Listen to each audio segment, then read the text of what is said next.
me again in this channel. On today's tutorial, I'm gonna show you how you can recover the lost media imported to CapCut PC.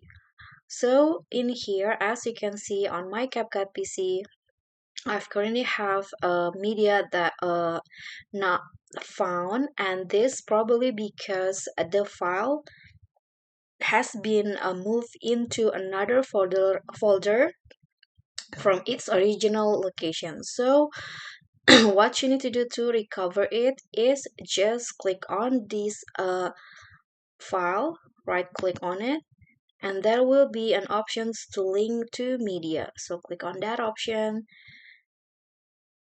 and after that you can just find the new folder, the new location of the file that is lost. Okay, so I found it. Click on the file again, then click on open. So when you do that, the media will be linked again and it will not be lost.